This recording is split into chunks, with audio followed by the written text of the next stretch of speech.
On me demande souvent: «Vous faites quoi dans la vie?» Eh bien, voici la réponse. J'ai été prof d'espagnol pendant 16 ans, dans le secondaire donc, en collège et au lycée. J'ai rencontré toutes sortes de publics. J'ai eu des moments très heureux, des moments moins, moins satisfaisants. Ce qui m'a motivée à créer avec un certain nombre d'amis, professeurs des écoles et professeurs dans le secondaire, au collège et au lycée, un nouveau cours par correspondance, autre que ceux qui existaient déjà. C'est vraiment l'envie qui nous taraude tous de pouvoir faire des cours différents de ceux que nous arrivons à, ou qu'on nous permet de faire en classe.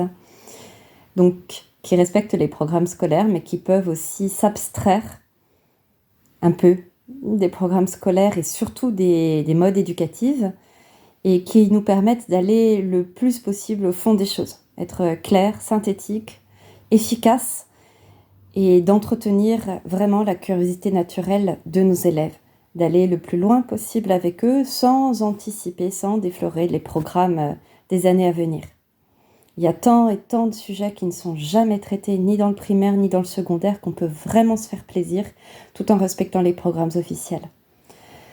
L'autre raison très forte qui nous ont poussé, mes collègues et moi, dans la petite équipe des cours Cébal, à nous lancer, c'est que nous souhaitions pour nos enfants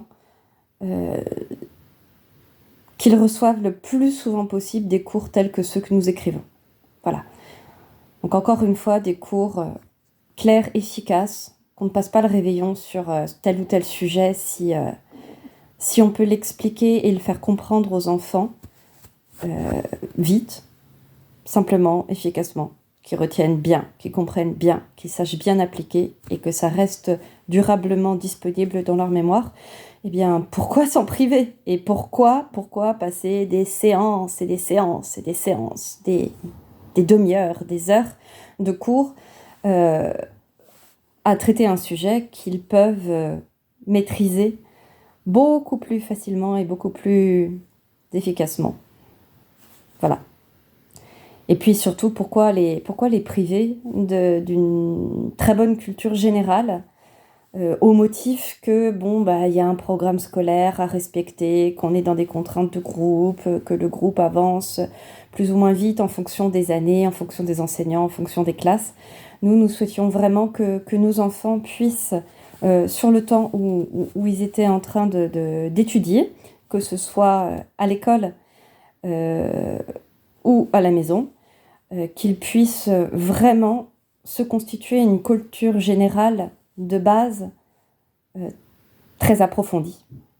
Voilà, et répondre au maximum à toutes leurs interrogations, quel que soit leur âge.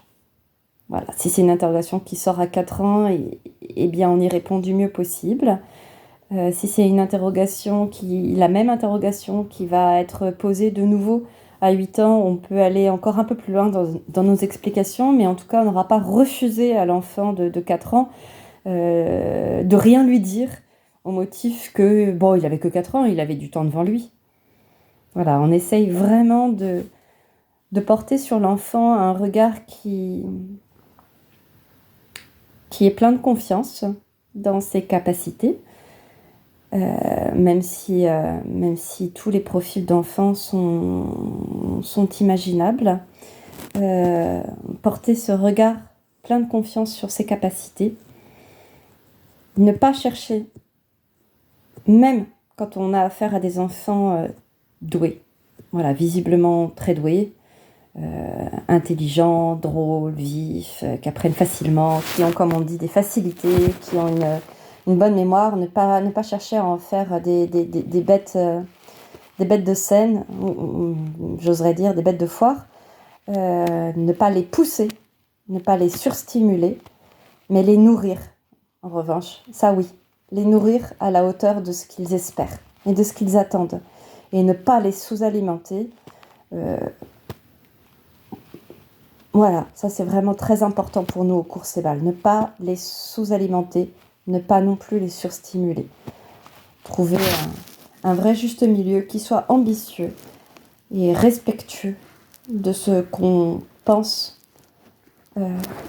possible pour les enfants que nous accompagnons, qu'ils aient 2 ans et demi, 3 ans ou 12 ans.